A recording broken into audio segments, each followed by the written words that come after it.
What's up, Star Wars Unlimited fans? It's Loopy at Late Night Gaming, and I'm here with my teammate Platform, and we are happy to bring to you Gui Cohen today, who won the 5K in Orlando, and Hello.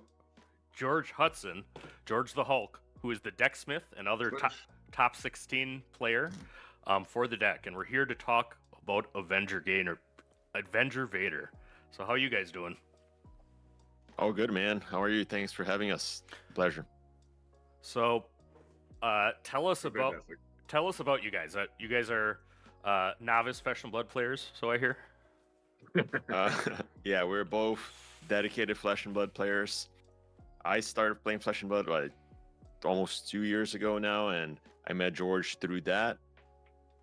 I live about 2 hours south of Orlando. I think, George, you live in Orlando, right? Yeah. So we get to see each other probably at least once a month in some larger tournament that I go up there for, or we'll run each other into other events throughout the state.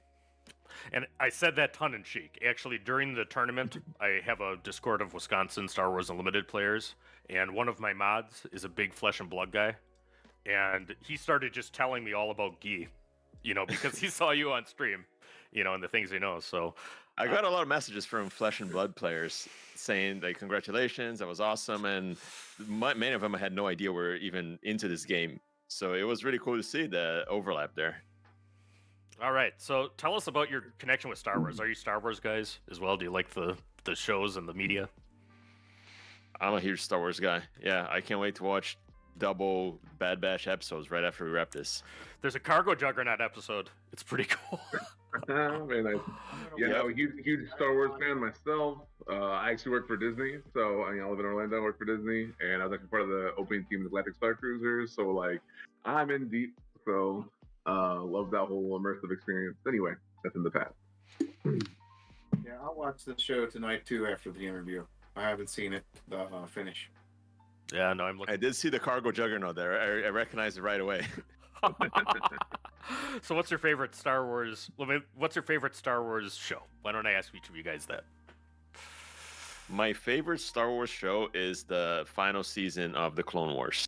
Over Siege of Mandalore. Siege of Mandalore, right? Yep. It's perfect. Yep. It's still right out of my mouth.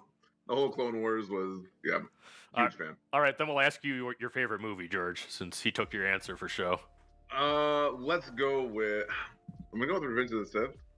Personally, I love so many like General Grievous has a special place in my heart just because as a kid Robot Dude, all the lightsabers, even the original animated series, I remember that as a kid. Just so many incredible lightsaber fights. Yeah, I'm so jazzed to get a Grievous in set 3. I was trying to design the card. He should get a buff every time you put a lightsaber on him, and he should get a buff every time there's a Jedi in the discard pile. What color would he be? Red, I think. Red villain, probably. Aggression, yeah. I mean, every time you defeat a Jedi, get a lightsaber, or you don't have to pay aspect penalties for lightsabers, and just fill your deck with a bunch of lightsabers. It's a little silly design space, but Bamboozled or you're not happy. and if we can find a way to make him be able to run away, he did that a lot. He did do that. He did do that a lot. Yeah. He could return to your hand or something. Right? Yeah. No. Pay 6 to return to your hand. Return to undeploy. He can go back. What's tempo? We don't need that here. Nah. All right. So we're not here to talk about Grievous, though. We are here to talk about Avenger Vader, the deck that won the Orlando 5K. So why don't you tell me the story of how you decided to play this deck that you eventually took down, Gui? So, George and I bumped into each other at SCGCon Atlanta a week before the 5K in Orlando. I was there for the Flesh and Blood event. But mind you, we knew each other fairly well already. And George was there for the 1K Star Wars tournament. And since I was already playing Star Wars, I was already interested, and I knew I was playing a 5K. I go and check up how's it going. I didn't even know George was there, as a matter of fact. And I see George is like, yo, George, what's going on? And he's like, oh, good. George is always in a good mood. So I don't know if he's doing well or if he's getting trounced. He would react the same way. The body language doesn't tell me anything. And good offer, George. Yeah, he says he's like 4-0 at this point or something, and it's like, oh shit, what are you playing? It's like, I'm playing Blue Red Vader, and I was like, oh my gosh, George, you gotta understand, George is a creative deck builder in Flesh and Blood. He is not the type of person to pick the number one deck and change 2 cards and say like, this is what I'm gonna roll with. He always has some sort of spice, some sort of mustard in his decks. Some of them are good, some of them are not good. So when he says he's playing Avenger Blue Vader, I just assume, yeah, this is a George moment, and good for you that you're 4-0. So after that tournament, I hit him up on Discord and was like, hey, my flight tomorrow is at 2. Want to jam some casual Star Wars games in the morning at the venue? He's like, yeah, let's do it. So I go over there, and we're playing from 9 until noon, and we have a couple other Flesh and Blood players around us that also are not playing in the Sunday event. And he brings out the Blue Vader, and then he's telling us how he went 5-1 and he made top 8. And it's like, okay, well, there's got to be something to this deck. He sends me the list, by the way. He sends me the list on Saturday. I'm looking over. This is nonsense. Right? 3 Superlaser Blasts. I am your father. Yeah, he probably had the same reaction that a lot of people had it this weekend when they first saw my list. And all right, so we start jamming games, and I'm playing Boba Yellow. That's what I was gonna play if I hadn't been introduced to this deck. And it's just a massacre, man. It's I play like 4 games, maybe one of them was close, and then I play some games with Leia Red, and I think I get 1 or 2 victories, and we probably split the games. But at that point, I'm pretty intrigued. It's like, wow, there's definitely something to this deck. For once, this might be a giant George W. So I tell him, hey, I gotta fly out, but I would like to work on this deck with you, because if it really is that good, I'll pivot to it. I don't have any other cards. I'm just going to order them all hyperspace as soon as I get home. And if they arrive on time, I'll play this in Orlando. You ordered them all hyperspace? Yes, I ordered them all hyperspace. Run with it. Before the prices went up. So yes, and now you've actually created a margin. It's arbitrage for Star Wars cards. Just buy them all in hyperspace, win the tournament, and then go. He's got 15 Avengers at home. All right, so George, how did you explain this deck that hooked Gui like that? I mean, what's really the idea here? Yeah, so to paint the picture, like this is the time period, a couple weeks after like the UK tournament where it was like all Bobas, like tournament after tournament, you look at the top 8, it's like 7 ECLs, 6 ECLs, 8 ECLs. Like, and for a deck builder, this is like a dream. I have this giant target. Like, oh, you have a giant target on your back. How do I counter this? And very simply, it's like, oh, okay, start looking at stuff like how do you build a deck where your opponent's not going to get value from ECL? Like, you're not playing in a steadfast battalion. You're not playing in a Superlaser Technician. You're not playing in all these things that these decks have made assumptions about. Like all of the Sabines, the Bobas, the green blue control, whatever. They all assume that their ECL is going to do these things for their deck. And I'm just like, what if I just sit down from the table and just say, no, none of that's going to work. You're going to play my game. And then I started gravitating toward blue. And I started looking at Avenger, and I started looking at the card pool. And there's, outside of blue, like a handful of answers to Avenger that don't involve like 3-for-1 yourself. I'm not talking like throw 5 units at it or whatever. I'm talking about just like actually clean answers. You have like Devastator, Chains of Heart shenanigans. There's a couple, but largely you play Avenger, you win the game. Also, I wanted a deck that was consistent enough that I felt confident I could mulligan to get the exact line I wanted and not get punished for it.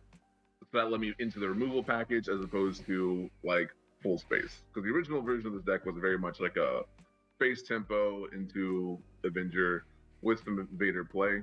Now it's almost all removal, couple space units, and the win conditions are Avenger lockout, Vader beatdown, or mill, depending on the situation. So let's look at your baby. And here is the deck. Platform had to take off to go deal with the family thing. But tell me about all the list and all the removal in it. Sure. So the removal suite, the reason I added, it's 3 main deck, make an opening. It's as much as you can get in there. 4 strokes, the whole 9 yards. It's to give you that mulligan freedom. Because depending on the matchup, depending on the leader, they're more vulnerable to one of the different win cons. Whether it's, you're focusing on the Vader flip and protecting him, or you're trying to set up a lockdown situation with a Superlaser Blast into Avenger, maybe a combination of both. And then, or maybe it's just, neither of these is going to stick, and you're just going for a Vigilance into late game showdown sort of mill plan. Mulliganing for those is gets you the right start. Yep. And I wanted that consistency. And mill is an alternate win condition for the deck. So when you play those games out, it very rarely, especially with this deck, it very rarely is I mill and then I stare at you for 5 turns as you take damage from fatigue. Typically, what mill is especially with restock, it's the catalyst. It's like in control matchups, it's a giant game of chicken. You don't want to be the first person to throw down a Star Destroyer, because then you get blown out by your opponent's Star Destroyer. So you want to do some little things like Childsen or a Stormtrooper or a System Patrol Craft, and see what your opponent. You got to feel out your opponents, what kind of removal they have.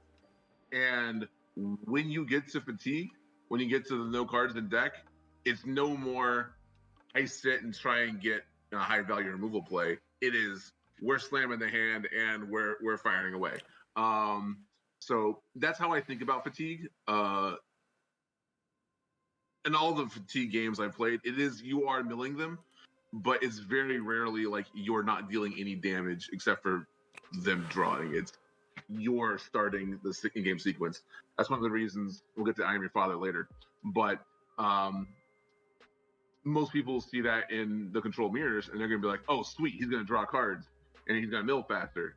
Well, that's going to give me an insane removal suite going into the last turn, those last turns of the game where you're countering stuff better. And going through this tournament, early in the game, what removal are each of you looking for? I mean, what are you trying to see in your ideal opening hands? It depends on the matchup. So say Sabine. Sabine. If we're playing against Sabine, we are hard mulligan for Childsen. It's pretty much the only card that really matters in the matchup. Obviously, that's reductive, but at least the way that I play it is I'll look at my 6, it's Childsen there, no, I'll send it back, and I hope he is in the first 8 cards or whatever. That's the beauty of the deck. It doesn't matter if it's Power of the Dark Side, Open Fire, I Am Your Father, Takedown, Force Choke. Like, it doesn't matter which combination you get, unless you have initiative. Then you kind of want that Stormtrooper or Inferno turn 1, but it's a little more nuanced if necessary. Yeah, exactly. You're not mulliganing for removal. You're not looking to curve out. The deck is consistent enough that you're going to get the removal. The removal is not the question. It's the question of the utility pieces for whatever win condition you're going for. And may I add that game 2 and 3, you are also looking for Devotion pretty hard. Devotion's very good, just like Childsen. And that's a sideboard option for aggro. If you do or don't have initiative, how does that affect your mulligan decision on the opening hands? I think it's just the Stormtrooper, honestly. I mean, the Probe Droid too. I think the Probe Droid's kind of a trap, as a matter of fact. I didn't play it once in the tournament. George likes it a little more than I do. I don't see much value in looking at the opponent's hand. Like you said, we're just going to remove whatever it is. The plan is always to just save life. Mm-hmm. So yeah, for me, it's just a Stormtrooper. Yeah, definitely a Stormtrooper. Viper Probe Droid has utility in control matchups.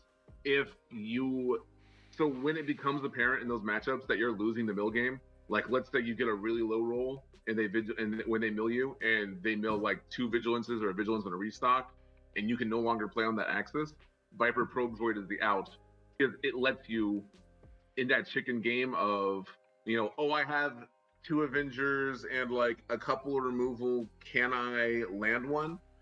Viper Probe Droid is that card that says, I know what you have, I know what sequence you're going for, can I pull the trigger? Though it feels real bad if they get it with a super laser tech, the next round and pull out a ramp, I imagine. Well, oh, you're never playing it versus Boba. No, absolutely not. That's or you're not playing it versus yeah. We're talking like super late game. So basically, don't play Viper Pro against Villain Green. No, you play it. So in that situation I'm talking like turn like 16, 17. Okay. Like, we're talking like super far into the game. And are we pulling the trigger? Yep. And this is a deck that goes long games, long into the rounds with some frequency. Any idea how many of your matches ended at like 12 or more resources? Not many for me. Probably just against the Blue Paup. Game 1, where me and Nick, that was the opponent, he was in top 16. We both fatigued each other. We died at the same time. And when that happens, apparently the game is considered a wash. There's no winner. So you play until someone wins 2 matches. So it's as if we were restarting the best of 3 from the start, although sideboarded. And someone would have to win 2 games from that point on. Of course, if the first game ends in a mutual fatigue, you likely won't have enough time for someone to win 2 games. But that was, I think, the only match that went that late. When do you typically think about stopping resource with this deck? Because that's a thing for Star Wars Unlimited generally, is most decks have kind of a point to where it doesn't make a lot of sense anymore. So I 2 points. So on the going to time phenomenon with the deck, the first time you pick up this deck, you are likely going to go to time most of your rounds, because you quite haven't figured out how to line up the win conditions properly. Like, yes, everyone, you can look at the deck and know it's a bunch of removal, but how are you setting yourself up to protect Vader? How are you setting your opponent up to maximize your value with Superlaser Blast? Like, there's a lot of nuance there. And like the first time I went to a tournament, like I started a whole thing on our local Discord, about going to time, yada yada. For the 5K, I had no time. I had no games go around. No games go to time, and only one match was even close, and that was a Vader Green, oddly enough, and that was because it was a 1-2. Anyway, no, I think it's largely a function of just need to know your matchups and which path to actually take or to steer toward. So no, I don't think it's an inherently slow deck, or necessarily slow deck. I think you can play it quickly. Okay. To answer the resource question, sorry to go back a little bit. It is a little context dependent and it is matchup dependent. Most games against the decks that Avenger Vader is meant to prey on, and those are the mid-range decks. The number is 9. That's what the Avenger comes out of, and you establish the lock that George mentioned earlier. Against other decks, it can be 8, like against aggro, for example. But here's the thing: a lot of the time, you have cards that are just not that useful. This is a deck that has very specific tools against specific matchups, and once you establish your Avenger lock, Death Star Stormtrooper probably ain't doing it, right? Mm-hmm. And Viper Pro Droid probably ain't doing it either. And even Inferno 4 doesn't really matter. So a lot of times you just end up with cards that you're happy to resource anyway. And you might be able to double spell in case or triple or quadruple spell, perhaps, in case the game goes longer than anticipated. But for all intents and purposes, 9 is the place you want to stop. Okay. So one thing that you hear in the community is people kind of raging against the idea of a deck like this. What do you say to people that, are going to say this is a negative play experience to bring this deck to a tournament? Well, like I told you in the pre-show, I would say get good. It's a deck that has glaring weaknesses. George surely will be able to explain that with more detail. But hand disruption is something that is a weak point to this deck. Aggro as a whole is not a comfortable matchup. Some versions of aggro, for example, Energy Conversion Lab Sabine, are playable. I don't think they're favored, but they are very much winnable matchups. Yellow Sabine's a little harder if they're packing Spark of Rebellion. Mm-hmm. Red Sabine's even harder, and Leia's also difficult because of the Tarkingtown base, right? I mentioned that Childsen is the key card in these matchups, so the easier they can deal with Childsen, the easier they can win the matchup. So, do you actually think Leia red may have some additional play than Sabine green into this particular deck? I firmly believe so, yes, because of Tarkentown. It's one of the cleanest ways to deal with Childsen, where you can keep leveraging value from your units without having to throw 2 different units from at Childsen. You can throw one and throw Tarkentown and keep bashing, and that allows you to squeeze out enough damage that your 4 causes get there. All right. Very good. What do you guys think of the Han red deck that top 16'd? While we're at it, I think we mentioned that a little bit before pre-show too. Yeah, that style of deck is the absolute nightmare. Because one important concept for control, and especially this deck, is you have in-game sequences, right? Where the most obvious one is, Superlaser Blast into Avenger. But against yellow, like Yellow Han, they don't have answers to Avenger, but they have Change of Heart. And in that case, you need Superlaser Blast, Avenger, System Patrolcraft to basically tank the Avenger and get it back until you get it back. And you can go down these lines further and further, yada yada. But you can't do that when you have 2 cards in hand, right? Because you need the cards to answer their board. Yeah. So yeah, things like quick fast force throws, force surrender, spark of the rebellion. Yeah, that absolutely takes that plan out of the water. So then you're forced the Vader beatdown, and then I haven't played that matchup enough to know whether that's comfortable or not. But yeah, no, it does invalidate a huge part of this deck, which is why I think the design space of this game is so good. I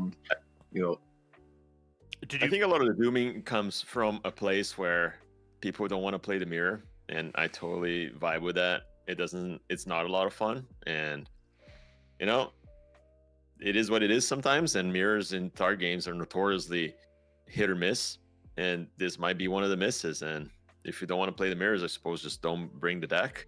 If you don't want to play the deck because it dunks on whatever you're playing, then either play something different or think outside the box like George did with this, and surely you'll be able to find something that can at least improve your matchup. I heard from the Luke Green player, Phil Ritchie, who played against me in the top 4 of the 5K, that playing in the axis of mid-range and trying to grind out unit on unit combat like the Luke deck is built to do simply doesn't work. So doubling down on it is probably not the answer to deal with Vader Blue.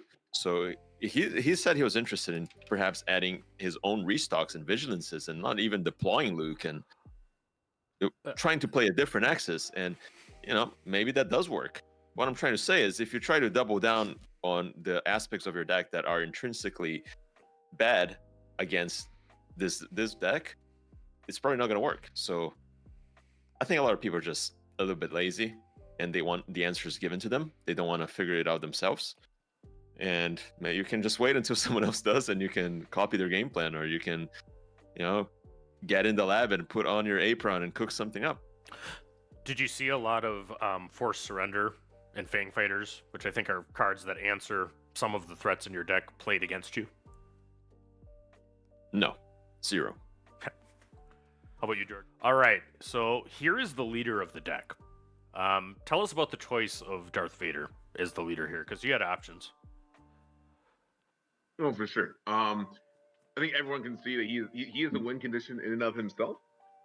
With the huge stats, with the ability to deal 2 damage, like giving you board presence immediately, fantastic. But specifically with a removal heavy suite, the important thing to understand about this game is a lot of removal is conditional on your opponent's health. So things like, make an opening or takedown, defeat target with 5 or less health, -2/-2, even Vigilance. A lot of these cards become a lot better when you're just throwing out 2 damage. Throwing out 2 damage, now you're making openings online in the late game. Now your Vigilance hits a more powerful target. It makes all of the removal and amplifies it to another level. How good do you think his non-deployed side is with the pings? It's better than it looks for sure. Mm-hmm. Yep, agreed. This deck isn't built around using it every turn. It's more important that you cast more effective removal, but like being able to clean up the random wing leader or the random Greedo And it's also a bit of a zoning tool. And it's also a late game play versus control where they're like, at that 23, 24 health, and you're just like, I have a definitive win condition. I don't need a board. I can just ping you to death. It does what George's point towards like hitting certain breakpoints in removal. It helps with that. It's not particularly efficient, but I think every deck experiences a point where they're not able to curve out perfectly, and they'll have one or two resources floating. As a matter of fact, I believe Boba Green, the Mike and the other guy, Andrew, were playing Recruit, as a matter of fact, in order to leverage the Boba untap ability a little more, right, because they found one resource floating often. And even this deck suffers from this sometimes because you're one to play a Power of the Dark Side and you have 4. So being able to get that extra point of value, and there's damage to the base too, that is not trivial. Over the course of the game, you do that 3 and 4 times, that's a good bit of value. Yep. And I will say, I thought that Boba Green list was also brilliant, that both of them topped 16 with. I mean, it's a popular deck, sure, but they had some stuff in there that was new and I think performed for them. So I think you can draw a little bit from my experience when I first saw the Vader deck. I was familiar with the Iden Oops All Removal deck, and that was the first thing that my mind went to when I saw George's list. And frankly, Iden just seemed like the better leader for this sort of strategy at first glance. Probably because she's just more flashy. She's not the starter deck, and she's a more obscure character. Therefore, it looks like she would be better, at least in my view. And I think it quickly becomes apparent that, in my opinion, she is just bad. Maybe that's a hot take, but the heal ability is far more situational than it's made out to be. Most of the time, probably more than 50% of the time, you are not even incentivized to use it because you will gain more life from keeping initiative than you will from tapping her and gaining 1 life. You know what I mean? Because you'll be able to remove a creature as your first unit, as your first action of next turn. So you don't even want to be activating her ability. So how much life do you get across the entire game? I don't know, man. 4? Right? So it's really not a lot. That giving up initiative is huge. Like, because you're consistently going to be able to line up the correct removal to the best unit when it's ready. Yeah. Initiative is so important in event style control. Yeah, she comes down and she kills one of Sabine's units, maybe because she comes out on 6, or she's already kind of late to party, and then she gets a K2SO thrown at her, and they move on with their lives, and you have no clock, and they're able to draw their third for a cause and kill you dead. Right, and I do think that, I mean, Iden, there's probably more different kinds of Iden decks than any different leader, because I can think of 3 different ones, 2 in red and 1 in green, that are used with some frequency. But we're talking about this shell, right? This shell of 30 plus removals and Childsen and all. I don't understand. Event Iden. Why would you play Iden, a leader that doesn't do anything, versus Vader, a leader that wins the game? Yep, he can give you another win con in a way that she really can't. And also, I think there's an interesting play here with Superlaser Blast. I mean, why don't you guys just explain what it is? I think that is probably the most powerful play pattern of the deck. George likes to give these whimsical answers that, the Avenger lock and all these theoretical answers, but as a matter of fact, most games are won on the ground with a Superlaser Blast Vivid Vader. Sometimes it's not the Vader that's going to deal 25 damage by himself, but that is what allows you to buy enough time to do the Avenger and do the nonsense after that. The flip is incredibly powerful. It's a massive unit. Aggro can't afford to start throwing units at him, and you're able to remove their stuff, gain some life back, get out of range of their reach, and the Vader will put them away fairly quickly. If I want to jump the gun a little bit, I don't think we had that card in our notes. The Vader Saber kind of doubles down on that plan, right, George? The Vader Saber, I had to be sold on it at first. I, as a matter of fact, hadn't tested it at all before the event, but it came in clutch. I think it's the perfect sideboard card. The reason I use those categories, talk about Vader Beatdown and Avenger, why they're so different, is because in Vader Beatdown, it gives you the permission to stop resourcing at 7, which is very relevant versus high pressure decks. And also, it's a different mindset shift of, I'm going to be willing to take damage as long as I'm protecting Vader. That's the most important. Where Avenger, you're buying time. And I imagine things like Vader Saber are good if you're short on time in that match too, and you have to sideboard. Am I right about that? So true. So Yep. true. We talked about this. It's if you have 10 minutes left in the round, it doesn't matter what game plan you're on. You're now on Vader beat sound. Go. All right. We've had this conversation. So let's get to the. I would imagine the primary win con. Tell us about Avenger. And like how you use it, what you're trying to do with this when you are trying to establish a lockdown. What exactly do you mean? Yeah. Very true what George said, that very few cards in the game line up well against Avenger, particularly outside of blue. And funny enough, even in blue, the best card against Avenger is another Avenger. Right. So when you're trying to go over the top, it is very difficult to find something better than Avenger. Even the things that deal with it, like Exchange of Heart or was it the Devastator, the 10 cost Star Destroyer? Yep. They're not really better than the Avenger, right? They just die to your second Avenger anyway. And they're less threatening on board, believe it or not. Like 8 damage kill a creature is better than 10 damage do nothing. So I think when George wanted to find some inevitable late game against the mid-range strategies, this was the correct choice. And it really does lock a lot of opponents out, like the Lukes, the Chiruds, the Bobas, and there's something to be said about walking into the tournament and having a large number of non-games. They're just free wins.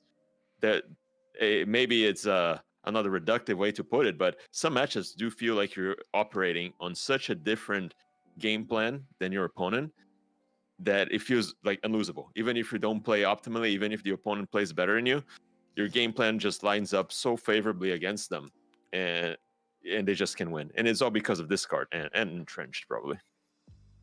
Yeah, Avenger. The reason I call it lockdown is when you're in that top deck mode, you have an Avenger. Your opponent plays a unit. You attack with Avenger. Even if they have 2 units, guess what? They play another unit. You're taking initiative. It's dead again. Like there's no sequence of units that will save them. And most removal that people are playing in this meta relies on units, a Whirlwind Barrage, Shoot First, whatever. And that can stand a point for a lot of those decks that depend on those types of removal. They're done. How often do you resource this card? Very often. Yeah, because if it's like Boba Yellow, where they're just gonna bounce your Avenger over and over again, it's gonna take 10 years to win that game. Like those are kind of matchups where like I don't like Avenger's fine, but it's not a. I'm not gonna sandbag it for 7 turns. That's another important concept for a slower controlled deck where you're trying to get those late game states. You have to sit with these cards in your hand for a long time. You do need to survive until 9 resources, right? Yeah. And there is a certain opportunity cost into keeping your 9 cost card in the entire game and playing with 1 less card in hand, even though your opponent doesn't know you're operating like that. So a lot of times you do have to make the tragic decision to resource an early Avenger and hope that you draw your second one. But since the rest of the deck is all removal, you're either drawing the second one or you're drawing 2s to survive until you draw the second one. And I think that's an important point too. I'm trying to think of what pilots trying to bring this deck to a tournament mistakes they made, but I mean a turn 1 Avenger against aggro, I'm thinking probably has to get laid down. I would say against most matchups, right? Even against the matchups where Avenger is the Za and you really want to see it, you still don't want to see it in the first 5 turns of the game, right? And sometimes you just have to buy the bullet and resource it because your other cards are what's going to allow you to survive to that point. You just got to be practical. And again, if you play your cards right, and unless you get extremely unlucky, you just got to count on having your second Avenger. All right. Let's talk about this card, which is the other one that is shooting up like crazy. In part because of you guys. I think this one might have predated that a little bit. But tell us about Vigilance and how it plays out of aspect for Avenger Vader. Sure. So every single mode on this card is relevant, in my opinion. So a couple of things. What's gotten speed is it's a mill card that when you and your opponent have a bunch of removal, that can accelerate the game to a state where one deck loses instead of just having removal that bounces off each other. But the heal 5, big number, very good in those aggro matchups. And at 6 resources, that's when you have Vader on the field, and the game is now pivoted from, you dealing with units to Vader's coming in, and I'm just buying time for that. Defeating unit obviously relevant. The shield, however, in certain matchups, like putting a shield on Vader can be crippling. You know, they play a big unit, boom, throw a shield on Vader. Feels very good. Yep. I can see that too. I play Moment of Peace, actually, Inquisitor, which is an underlooked card, but for like a turret deck, oftentimes the correct thing is a shield. You know, if it actually can serve as a removal and then also heal your base. I think the community at large has finally assessed this card accurately. I think at first, and myself included, I didn't see the value in gaining 5 life and healing 5 damage from your base. But the way that the game plays out against aggro, and again, going back to why For a Cause is so powerful, is that the aggro decks only have inevitability because of those reach cards. And those are essentially just For a Cause, K2, and to a lesser degree, Heroic Sacrifice and Rebel Assault.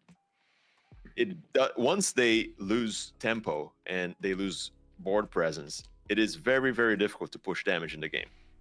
So gaining 5 life, as inefficient as it may be in terms of resources, does have more value than you might see at face value, because it will counter their win condition, right? Their win condition is to push you to 24 base damage and then play 2 For Causes and put you out. All right. If you play this, their entire game plays in shambles. They will never be able to hit you with a unit ever again. So let's talk about the first bullet point of Vigilance, which is discard 6 cards from the deck. And we were talking about fatigue a little bit before. In what matchups is that a consideration to use, and how do you avoid the same happening to you? Yeah, so those mill matchups where both players have a lot of answers, a lot of removal. Your blue greens, your blue red, whatever. There's the sour point of this matchup is it's like, oh, who plays the first Vigilance and hits your opponent's Vigilance? That's one aspect of it.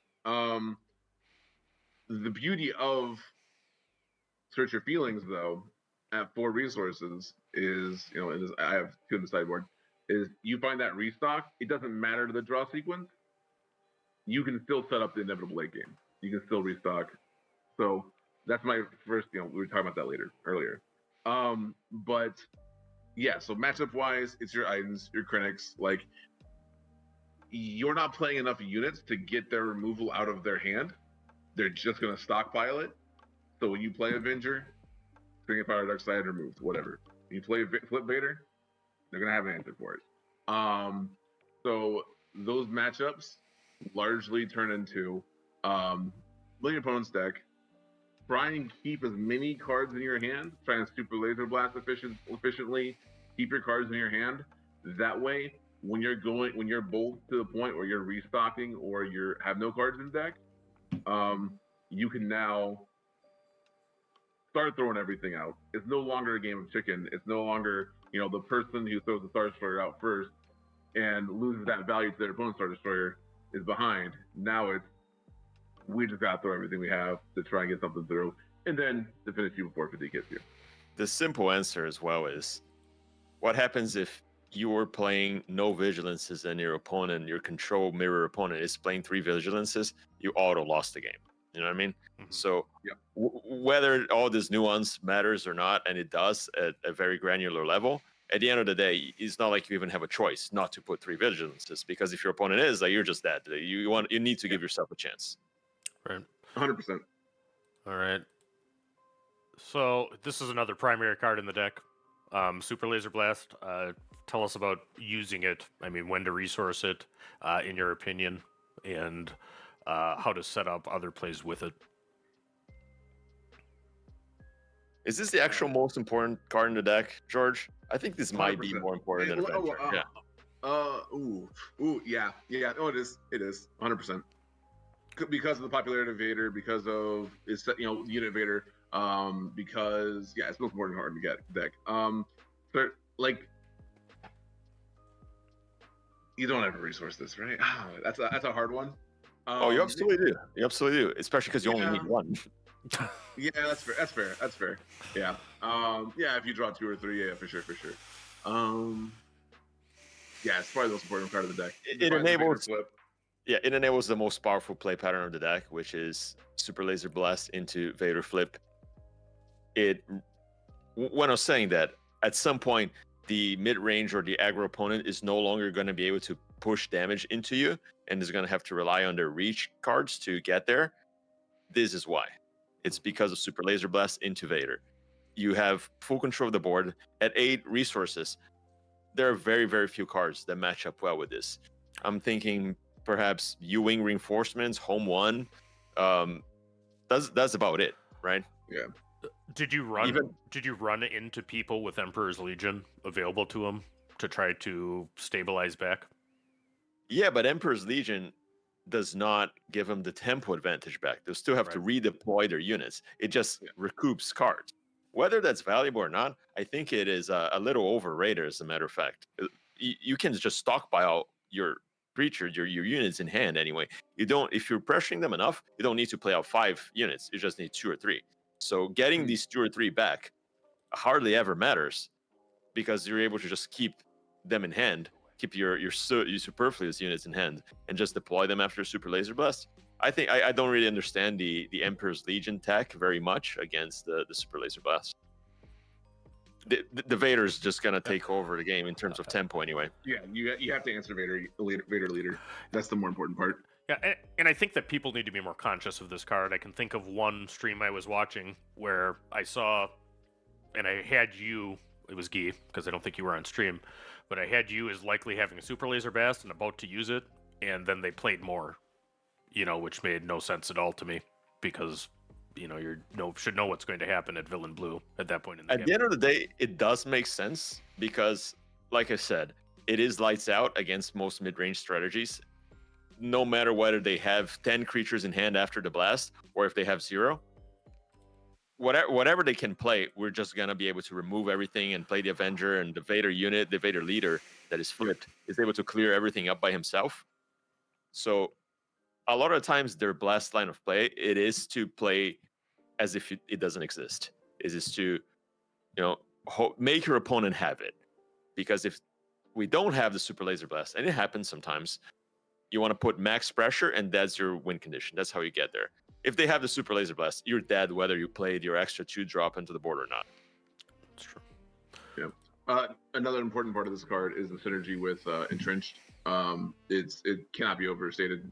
It's so important. Like, it's not just entrench into a leader and then they lose their leader ability for a bunch of turns and use Superlaser Blast. That cleans it very cleanly. It can also be entrenched on a Fed's Fire Spray. Whatever, it doesn't matter. It cleans everything up. Yeah, that is so true. Entrenched it does feel like probably the most unfair card in the deck when it works. When you hear your opponent goes like, oh man, like, how can I ever beat this? Entrenched is a card that comes to mind. And we're just talking about that. This is a deck for my blue. This is a card Entrenched. And I put it up and jumped ahead because it actually kind of went out of a lot of my decks. And now, I don't have a blue deck that doesn't have 3 of them because it's so useful. What kind of plays are you making with Entrenched for somebody who didn't maybe get the opportunity to watch the whole stream? The number one easy pickings play is just play it on their leader. A lot of leaders are just totally cold to it. Unless your win condition is Vader beatdown, so mostly Sabine and Leia, throwing this on their leader is usually this massive blowout. In case it is, then Vader beatdown is your win condition. You're going to have to find a way to deal with their leader, so you want to avoid entrenching their leader if you can, because then you're not going to be able to deploy the Vader and kill them fast enough to avoid their reach cards. Mm-hmm. But say against mid-range, this is the card. You put this on a Luke Skywalker, you put this on a Chirrut or in a Han Solo, what the heck are they going to do? It just kills their entire strategy that was entirely reliant on that leader pivot turn in order to turn the game around for them. I think it's right. I have a 2-mana answer. Hopefully you have a Fang Fighter. I think that Fire Spray is another target. I entrench Avenger, quite a bit with my turret. Yeah, it's not ideal, but it is a target, right? Like, yeah, you're hoping for Vanquish or something cleaner, but yeah. Right. Did you cast it at all on Childsen through your matches? I did cast it, I think, once on Childsen, and in testing it does come up every once in a while. Yeah. It's just against aggro, of course. You're playing it against aggro, and But here's the thing. Your in condition against aggro is racing them. You want to get the Vader out and race them. You got to understand that who has the inevitability in each matchup, and that goes for every matchup between enemy deck. You gotta understand what your role is in that matchup. There's a classic MTG article talking about who's the beatdown, and to a larger point, you got to understand who is going to win the game if it starts going longer and longer. And against the mid-range decks, we have the inevitability because we have an unanswerable threat in Avenger that's going to dominate the board and they can't deal with. Against aggro, it's the opposite. They have the inevitability because they will be able to deal up to 12 from 4 cause plus 9 damage from K2SO. That's 21 damage that we got to count for, and there's no way to deny that damage, right? Outside of healing back up. So they largely have the inevitability in these matchups. So the pressure is on us to kill them. And putting Entrenched on Childsen is more like a Hail Mary play than something that we're actively looking forward to. And I'm very familiar with that Magic article, and I think that's great. So you consider the inevitability as basically, just assessing if this game goes long, who's going to win? Is that what the definition is? Is that from an article, or is that something that you're bringing here today? I definitely heard it back from my Magic playing days. It's a deck that has inevitability. I remember these decks that used to kill opponents based on like lands that dealt 1 damage at a time or milled cards. There was a blue-black land. Sorry, we were kind of going off the rails here a little bit, but those provide inevitability, and it means that if the game goes an infinite number of turns, what deck's going to win? And in this game, aggro does have inevitability over many decks because they just need to deal 9 damage to you, right? And the other 21 comes from unanswerable sources. Yep. Very good. All right. So since we're talking about the aggro matchup, I think this is your boy. Tell us about Childsen, how to set him up, mulligan strategies. Go for it. Okay. So, Childsen, he is a payoff for a very common play pattern when you don't have initiative. So, going into turn 2 is a huge pressure point for mini decks. They just get, they'll just take the Fleet Lieutenant from the Fleet 3, whatever. This deck, no, we cannot let that happen. So we have the tools. We always want to go into round 2 with initiative. What this means is, obviously, if you don't start with initiative, you have to take initiative turn 1, remove on turn 2, and then it leads you into that Childsen on turn 3. That gives you 4 cards in hand. With the 32 blue cards we have in the main deck, that puts us at like an 86% chance of drawing at least a blue. Boom. That's your formula for a 6/6 Childsen. Having a 6/6 answers a lot of leaders. Obviously Sabine, even Leia, Han, it's just a big number for those leaders to go through. And Sentinel is super important. And most importantly, it keeps you alive. Remember, the overarching game plan is survive until turn 8, or rather resource turn 8, play the Superlaser Blast, flip the Vader, follow it up with an Avenger. That is the gameplay pattern that you want to happen against most of your matchups that are not aggro. And whatever tools you're using before that are trying to accomplish that. You're trying to inevitably lead to those turn sequences in the end of the game. And Childsen just happens to be one of the most efficient tools to get you that. Yep, and I think Childsen plays a little bit like Baze Melbus too, in that he's a stall threat against an aggro deck, but then he actually can hit too. I mean, Childsen hitting for 6 is relevant, particularly as Sabine against Leia, because Sabine's killing herself at the same time she's killing you. Yeah, it's incredibly relevant, and the ability for him to start hitting the base and you get like perhaps 2 hits with him on, it's going to be a little hard, but sometimes you do. That almost guarantees you're going to win the game because the Vader's going to come down, and now he only has to swing twice pretty much to get there, right? Let's say you get 3 random Vader pings throughout the game, or maybe the Inferno one attacks once or twice, and now Vader just has to hit 3 times, and you're able to go under their 3rd 4 cause. And once you stabilize, again, you need to kill them. You can't diddle around and Avenger and control the board. You need to kill them ASAP. And as far as mulligan strategy, it's just hard mulligan for Childsen in aggro matchup. So one of the themes of this deck is you're denying ECL value, denying ambush targets. So it's not something you slam in like Boba or whatever. Oftentimes It's really situational. I don't like giving them values, so typically that'll be my last choice of playline. Yep. And if you didn't see, there was another 2-drop Sentinel, spoiled today too.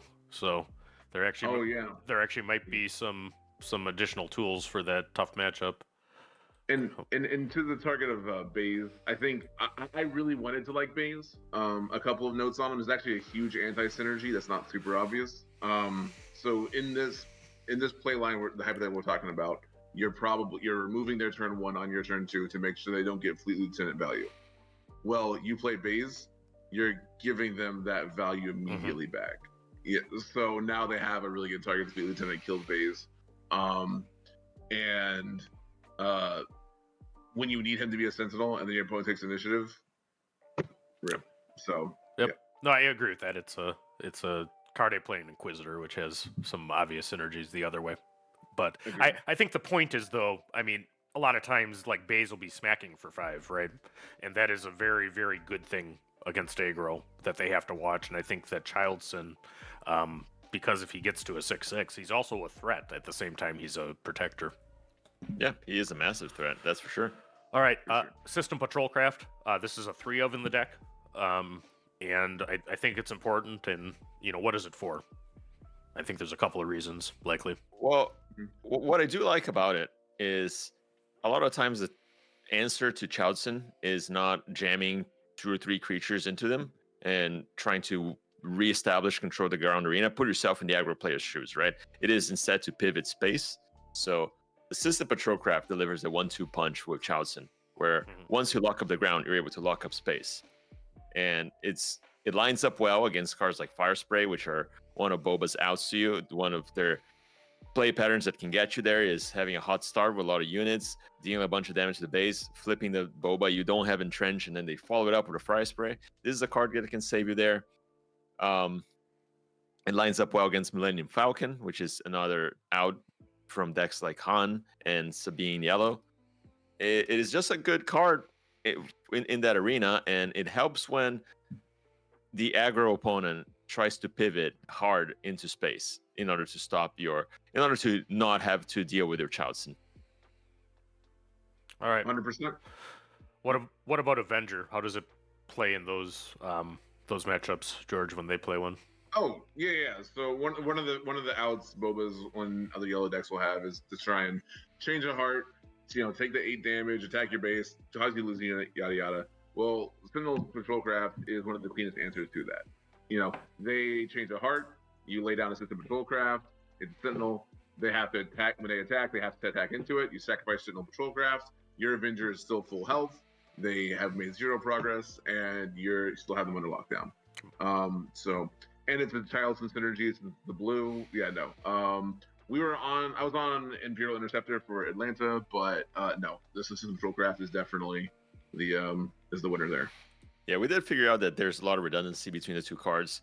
System Patrolcraft does also have the benefit of being a blue card that you can reveal for Childsen, so it was the clear winner.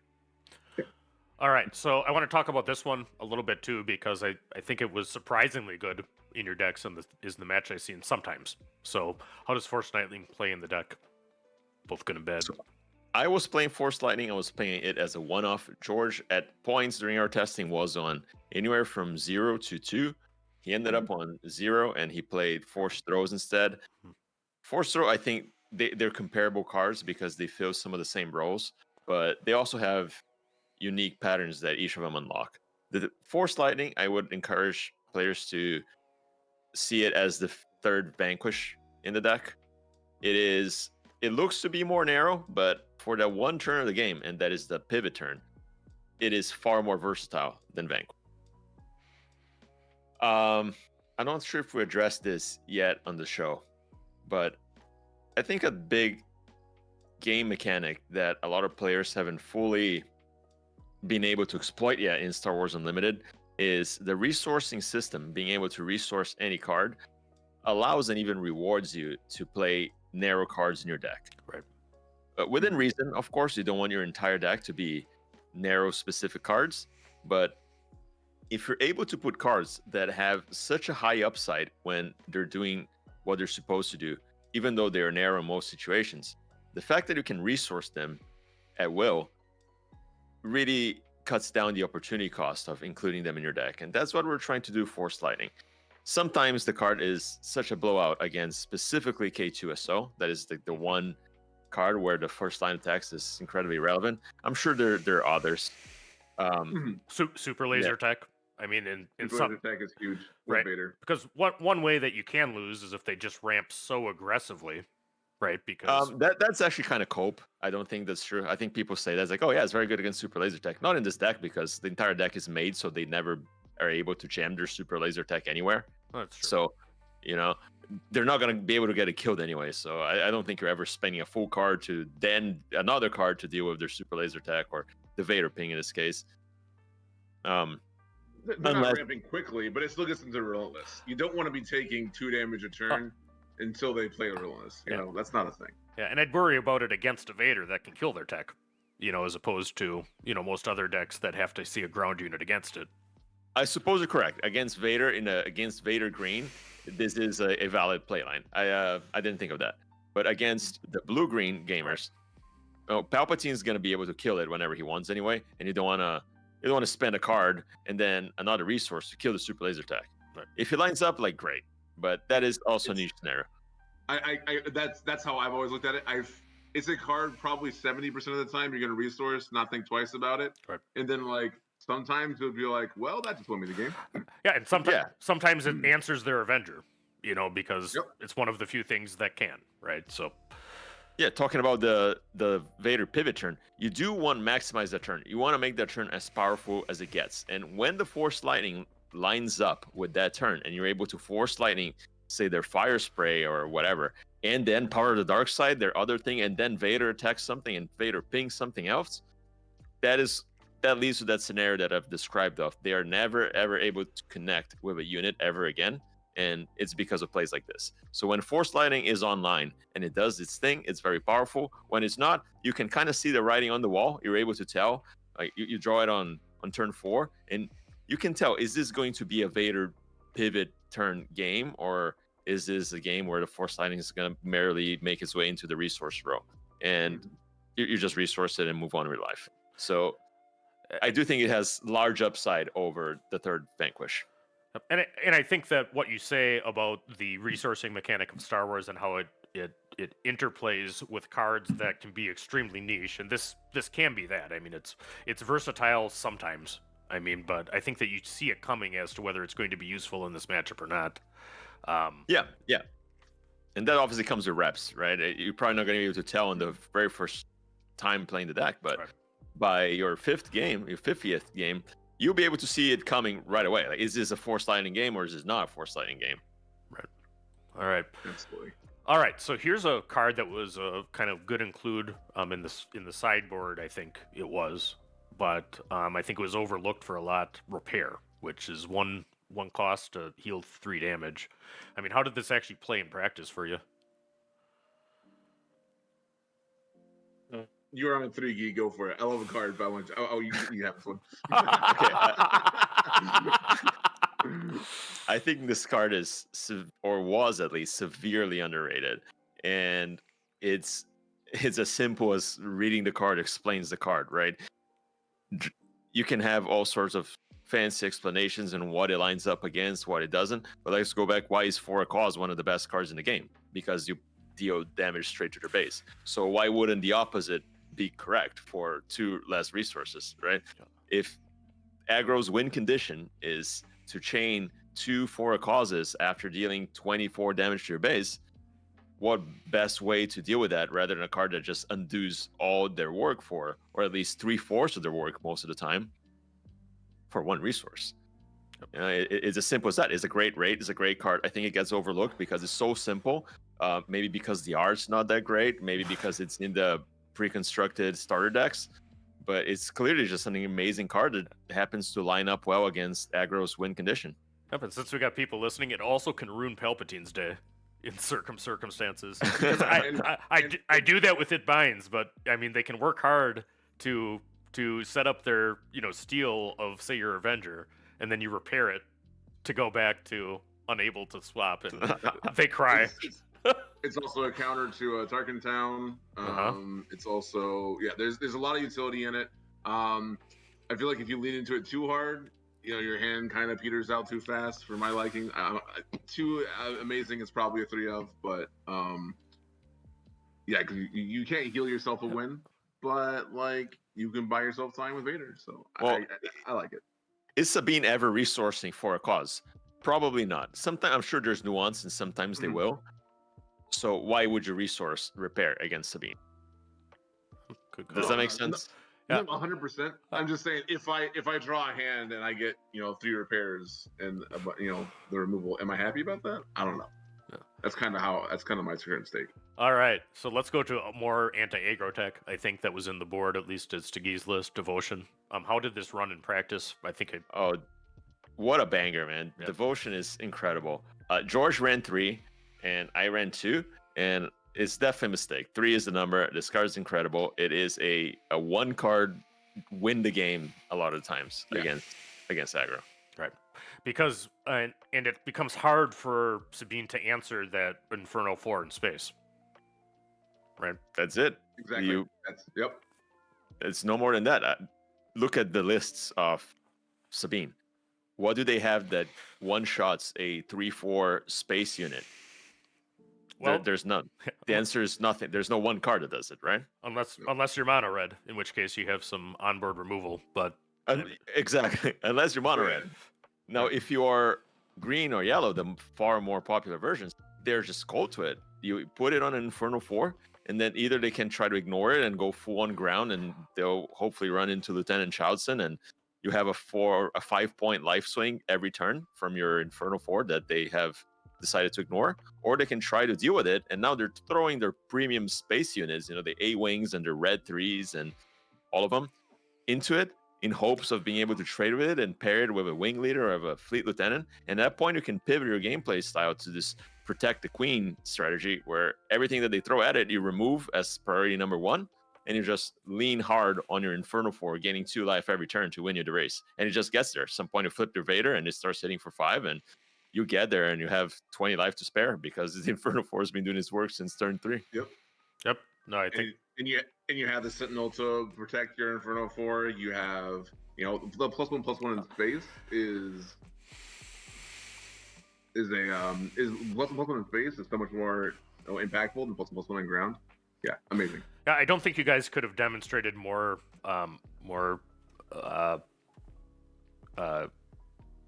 commandingly that Sabines who aren't bringing their Fang Fighters are making a mistake. I mean, I think that's the only possible answer they have to Entrenched in the Devotions of the world, and I think it got cut from a lot of decks, too, which, Blue Vader would prey on. Which makes sense. It's not a mistake for them to cut it if they don't expect this sort of strategy. And as a matter of fact, I don't even think the Entrenched is that big of a deal against aggro, but this card definitely is. It's no coincidence that the Luke Gamer had 3 of them in their main board. Yep, I think so too. All right, so make an opening. This is a card we wanted to highlight as removal. Why don't you tell us about its use in this deck? Go ahead. Sure. So this deck, the thesis of it was anti-boba. So obviously, -2 cleanly deals with Crafty Smuggler, 7th Defender. But there's another level to it. Vader, the ability to ping, the ability to set this up, and the ability to play it late game with Vader attack. So they have a 4 health unit. You attack with Vader, make an opening late game. Incredible. It's very rarely dead. It's much more flexible than Vader than like Iden, for example. And healing 2 health is great in those matchups. So, all right, and here's the daddy of them. So you ran I Am Your Father in both of your decks. Is that true? Yep, that's correct. All right, so I've never seen so many content creators tilted and explaining why this card is bad. So here is your opportunity to defend yourself to the world as to why I Am Your Father is a playable card in this particular deck. Funnily enough, I think George and I might have slightly different answers to that question. It was the first card that I questioned when he sent me the list that weekend in Atlanta. And it did take some convincing for me to to start enjoying it. So I'll let you go first, George. Okay, all right. So first off, I resent the fact that everyone says your opponent gets a choice. Your opponent doesn't get a choice. Both of the things end up in, if you're playing the card in the correct situation, both of the effects end up in the same situation. So you're dealing 7 damage to a unit, or you're drawing 3 cards. If you're, they say they play a strong unit that you want to remove, then you can draw 3 cards. Cool. I'm drawing 3 more removal cards. I don't care. Remove it again, or entrench it, whatever. They defeat it. Cool. You remove it from the board. Now you're a higher life total going into the next turn. You've drawn 2 more cards. You end up in the same destination. They both play into your game plan because the deck is going to consistently draw removal. You're not playing. This isn't a deck where you're like, oh, I hope this hits 7 damage, or oh, I hope this draws a card. Both the options are great. It does a lot of unique things like targeting an opponent's Avenger and then finishing off with a Vader ping. Like 8 is just a huge number. When combined with Vader, it turns on Vader ping, so you can target one unit and Vader ping something else. It opens up lines like in the aggro matchup. It opens up things like double Stormtrooper or Stormtrooper TIE Fighter in my Atlanta version, and then I Am Your Father into a 6/6 Childsen. Like huge stats.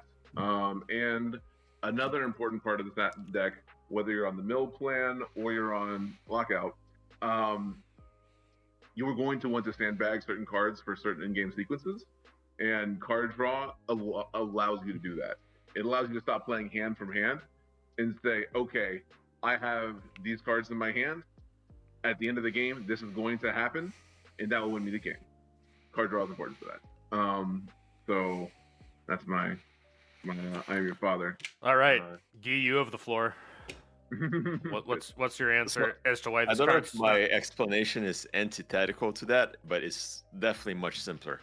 The way I see it is the 3 main matchups that we're trying to play, aggro, control, and mid-range, are reliant on one specific card in the deck. Against aggro is Lieutenant Childsen. Against mid-range, it's Superlaser Blast. And against control, it's restock, but also Vigilance, right? A lot of the times, I Am Your Father is, most of the time, I would say, a slightly upgraded open fire. So you're okay with that. It's an open fire that allows you to ping a unit with Vader. So a little bit better. It just kills whatever unit you're trying to kill. Or again, it goes in the resource zone. And it can hit space, which is relevant too, because that's one problem with Force Choke, right? You have to acknowledge it can't do the vehicles, which are typically the space units. It does have the truth is, against most, if not all, mid-range and control opponents, is just going to kill their unit. If you're in a situation that the mid-range loot gamer is going to allow you to draw 3 cards and get closer to your Superlaser Blast, those are games that should probably just be resourcing your I Am Your Father. Same goes with control. If you're in a situation where they're just going to let you draw, just resource it. Because most of the times they're just going, if they're reasonably competent, they're just going to say, fine, my unit's dead, who cares? Okay.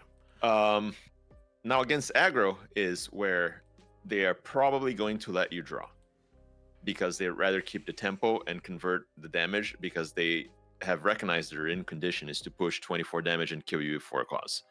And in this matchup is where you are happy with either mode. The 7 damage, aka 4 or whatever, because it's going to kill the unit no matter what, is fine. It's a 1-for-1 removal. It plays into the game plan of stalling into the Vader flip. The draw 3 cards lets you find your Childsens and make them 6/6s. So long story short, there's only one card that really matters in each matchup. It's Childsen for aggro, it's Superlaser for mid-range, and it's Restock and Vigilance for control. And if you're able to accelerate your way into getting them, you're happy. Therefore, that's why I think both modes of this card are 3 modes, right? Because a lot of the times the mode is resource, are fine. It's not an incredible card. It's not amazing. Like George said, it's probably the first card to go once set 2 drops, and we have more options. But it does have a role. I don't think I want to play 3 like George did. I think you're fine cutting it to 1 and even 0. I don't think that's an unreasonable position. But it did what we were trying to do. And I think it was caught on stream a couple of times.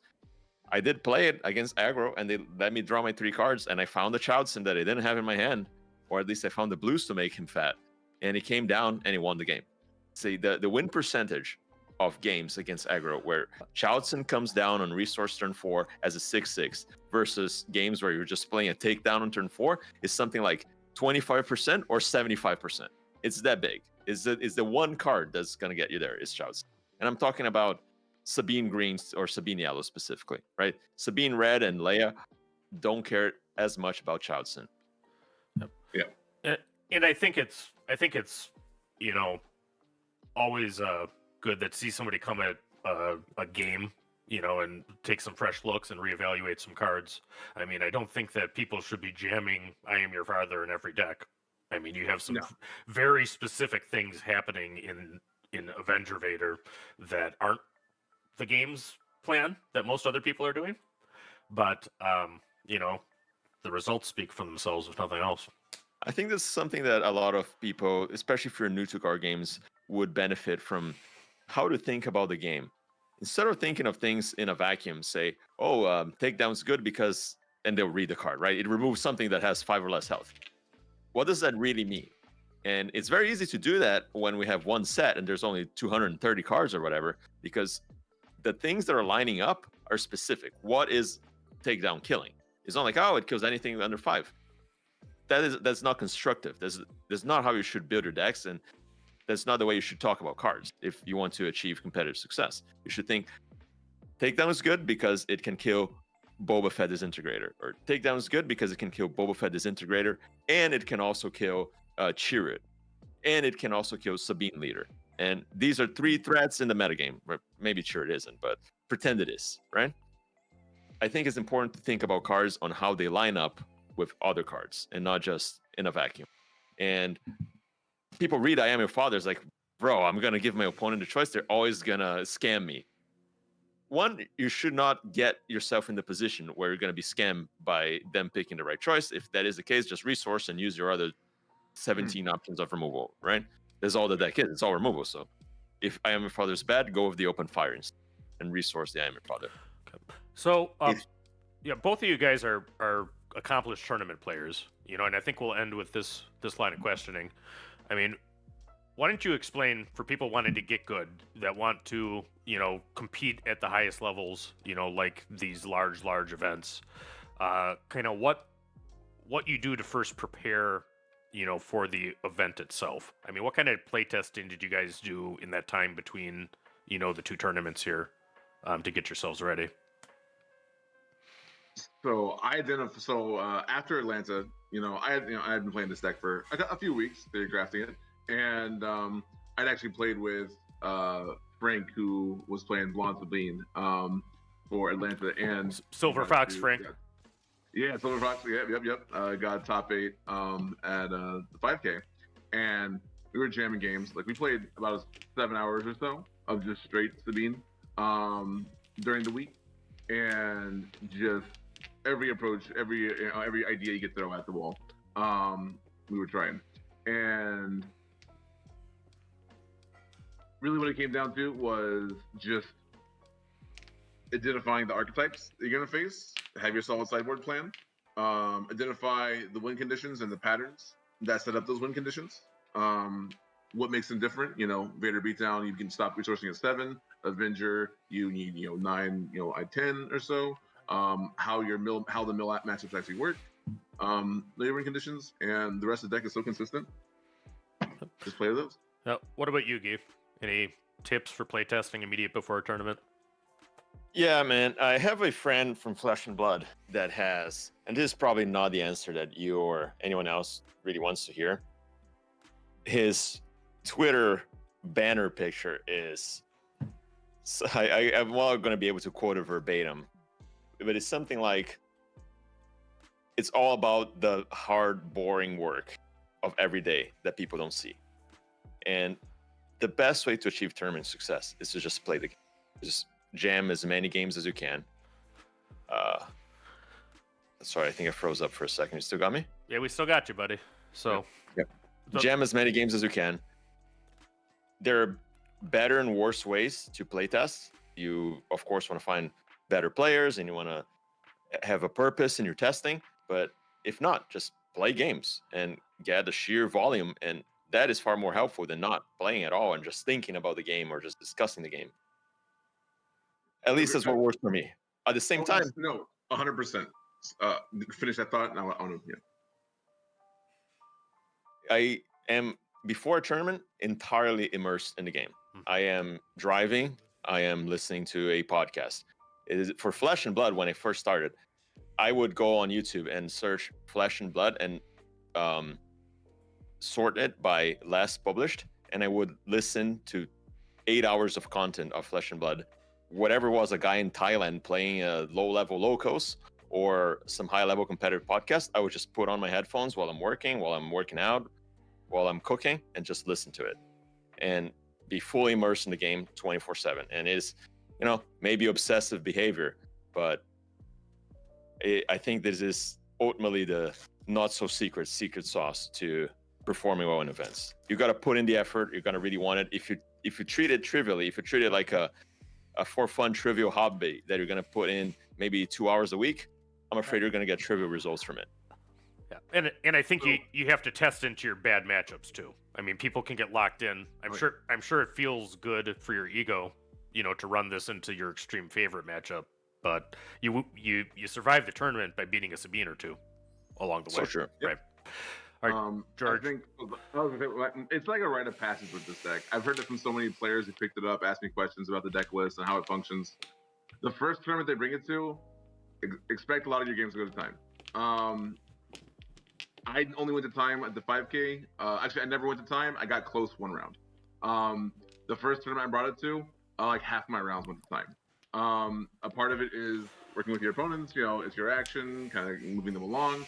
But also a lot of it is just knowing your win con for the matchup and how those cards line up and the sequencing of how that works. Yeah. Yep, and I want to commend you, George, in particular, on the work you're doing. I saw some of it, kind of collaborating on the KTOD Discord, which I think we're both members on, and where we hooked up. But this isn't a deck that came out of the blue for you guys. I mean, it was for me. It was for you. It was, but you had a Obi-Wan to your Luke. Yes, absolutely. That was able to explain some of the play lines. I mean, you have some very cool stuff that I haven't seen before about actually some documents there analyzing the lines of play as to each deck. And anybody wanting to kind of understand this deck, if our hour-long master's course on Avenger Vader isn't enough, I mean, you can actually see the work in progress, and you can tell that you guys put in the games, and it is work, isn't it? I mean, you can't replace having played the matchup before, understanding what you see, what works, what doesn't. Yeah, absolutely. I put in a ton of work in the weeks between Atlanta and Orlando in order to get sharp enough with the deck and to even find out if this is the deck that I wanted to be playing. And it took me 2 or 3 days to even get to that point. It was like, okay, I think this is the deck. And then I had to just jam as many games and conversations as possible into getting to the point that I was sharp enough with the deck to think I could compete and undo all the work that I had done with other decks before the fact. So, a lot of it is just challenging, in this case, George, in the card choices. But say you're working a deck in a community like the Discord that you mentioned, there's a lot of value to be gained from just engaging in these conversations. Yep, and I think you got to play against top-tier opponents too somehow. I mean, you can have them around, and if you don't, I mean, look to digital sources. I mean, there's lots of people who are good at the games. You need to get some diversity, because if you're playing against the same person all the time, eventually they will lock into play patterns, and you'll see something coming out of the blue at the tournament. Like a Vader blue deck that you can't deal with, right? A great story behind this. My partner Frank, I actually went down in the top 16. There was a moment where he had Millennium Falcon out there, 6 resources, and he brought it back to his hand with full health. And I instinctively knew, I'm like, this is not Frank. This is something weird's going on right now. And I thought about it, and I couldn't figure out what 6 resources play. He was going like I was like, is it 2-3 resources play? That doesn't make any sense. Whatever. It was Change of Heart. It was a 1-of Change of Heart. He added in the night before to steal my Childsen and deal 12 damage to face. And I was like, that got him the win there, and then he got faced Gui. So, well, shout out to Frank with the last minute swerve. The tech to bring against this particular deck that he knew only you'd bring. Yeah. It had a picture of George on the change of heart instead of the normal art. This is for you, buddy. Yeah. Okay. Frank's great. So I saw you guys both taking notes. I think. Well, I saw Gui taking notes. I didn't see you on stream, George. Tell us about taking notes at a tournament. You're allowed to. I think by FFG rules, one piece of paper that's blank when you start. What were you actually tracking? I wish I could give you some big brain answer, but I was just writing down the life totals. Yep. That's pretty important, though. I mean, they get mismarked, through it, and I think lots of people.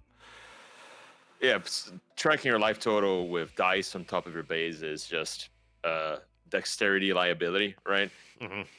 You don't know when you're gonna tap in your dice and it's gonna come flying off, or you're putting a dice there and you accidentally slide one over and it's one less, and now there's a discrepancy. So having a written record is always going to take precedence in case there's a dispute. So I encourage everyone who's playing in a tournament, obviously not at local, so use your phone or whatever, but if you're playing a tournament with somewhat high stakes, just keep a written record of life changes. Yep. So that if there is a dispute, you can bring the judge over and say, hey, I lost 2 here, 2 here, 2 here. The dice is not going to do it.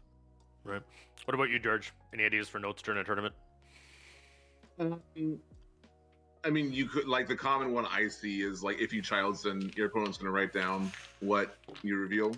So that's a really common one. I think it's Inferno 4 if you want. I mean, it's probably just Childsen. What your opponent thinks you have or knows you have would be a useful note to take if you wanted to. All right. Any other tips for a tournament itself? I mean, I do. There are notes that I have taken. Sorry to go back a little bit. That are not strategic value at the moment, but sometimes I like to note what happened in a certain game or my own learning after the fact. I will not go back to these notes until maybe a week after the tournament, and then I'll take my pad because I'm organizing some cards. Let me review these, and because I remembered writing something, and then I'll write down what happened. Is he killed me with 2 for a cause. And that'll remind me about the game, and it'll kind of refresh my memory on how a game went, and I'll be able to play it back in my head and try to dissect what happened and how I can make that not happen again, right? So sometimes I'll take certain notes about specific interactions or specific patterns that either worked out in my favor or in my opponent's favor, and be able to review them later. For the tournament itself, I don't know if there's much information that you can take advantage of from writing it on the spot. Okay. Any other advice for an aspiring person that's potentially going to go to a largish type tournament? There's going to be many coming up, I think, in the near future, particularly with the popular of the game. I mean, you guys are some old pros. What can players do to improve their odds? Like I said, take the game seriously. I see a lot of folks who claim that they want to be pros and they want to be competitive and they want to go to all these tournaments, and some folks even pull the trigger and they will book hotels and spend money going to these tournaments and put, it was a huge opportunity cost to do it. And then it was like, oh, how many games did you play this week? And they'll go, LOL, 5. And then they'll go drinking the night before. And again, man, if you treat it trivially, you're going to get trivial results back from it. And they'll say, oh man, I always bubble. I'm always in 12th. It's crazy. How unlucky. Yeah, maybe if you weren't drunk the night before and if you're in peak physical condition, you wouldn't have made the mistake to go to there. And that's what I was trying to draw out of you, too. I mean, take care of number 1 yourself. I mean, that beverage is going to feel much better after you win the 5K, with a purse than before if you do it at all. And then also, eat, drink. I mean, don't try to be going. I don't think people play well if they're, 8, 9, 10 hours in there. And I mean, you're a machine. Playing that hard of control. I mean, you didn't probably have a huge amount of time between many of your games. It's hard to stay focused for that long. I've seen it all. I've seen people who like to eat full meals between rounds 4 and 5. I've seen people who go the entire day without eating. I've seen people who bring bags of ham and cheese sandwich. Shout out. Shout out to certain Flesh and Blood players, very notorious. I'm on bananas. I think that because you don't want to eat too heavy, you don't want to eat too light, but I mean, you'd have. Well, the lesson here is just have a plan. Right. Figure out what works for you, and sometimes you don't know what works for you, and the only way to solve that is to put yourself in these situations and figure out, like, is eating cashews what's going to get me there, or is eating a hot dog mid-round, or is eating a rat, or whatever works for you. Well, the important thing is to figure that out and have a plan, and most importantly, just get the physical reps of being in these situations and being under pressure and being winning in, and remaining calm and remaining focused and fighting through the fatigue. Yeah. And getting there. And there's no other way to do it rather than going there and putting yourself out. If you want to be a competitive player, you gotta go through the grind and not just play at locals once a week and pretend that it suddenly is gonna happen. I look forward to the next one where you smash a hot dog, right before the Superlaser Blast. All right, George. What's your? Yeah, my advice. Do the homework beforehand. Know your sideboard's going to be. Don't do the thinking in the middle of the round. Know what you're going to do. Have your strategy. Have your plan. Know where you need to be flexible, but have it be as second nature as possible. And that's going to speed everything up. You're not going to go to time. That's my biggest piece. All right, so I think this was excellent. I mean, once we particularly got talking to the cards, there was some great stuff and analysis there. Any final thoughts, for the viewers that watch this for an hour and 20 minutes, to learn about your deck, how to understand it? I think. Oh, sorry. You go first, George. I'll call George first, and then we'll end with Gui. Sounds like a plan. I think the design space of Star Wars is incredible. I think there's a lot of deck discovery with the ability to take in off-aspect cards. I'm extremely excited for the potential, where this game's going in future sets. But even in the same set, the Vigilance being off-aspect, but one of the core cards in our strategy and multiple matchups. There's a lot of opportunities like that in the game, and look forward to exploring them as we keep playing. All right, take us home, Gui. I think if you're trying to improve the game, it is also important to figure out what sort of player you are. I can tell pretty confidently I am not a deck builder the way that George is. So a lot of times I don't waste my time just trying to build a not super wacky deck from the ground up and take, blue IG88 and spend, that's how I spend my days trying to break that. If you're not that, and if it's not something that leads you to success, find your niche, whether it's tuning an already established list to a specific metagame, or it's just taking someone else's work and really hammering the play patterns and eliminating all the mistakes that one could potentially make and really understanding the matchups. Everyone has a niche. And I think if you're able to identify yours and what makes you good at, that's how you pick a job and a career path in life too, right? You're not just gonna randomly choose something and just stick with it even though you suck. I think that's important, and whatever makes you happy and whatever you're good at is what you should focus on, and that will lead to success. All right. Well, thank you guys so much for coming on the show and for sharing about this deck, and congratulations on your win. I hope to see you at an event and hopefully give you a game. And to the viewers, if you stuck it along this far, you're our hero. Signing off.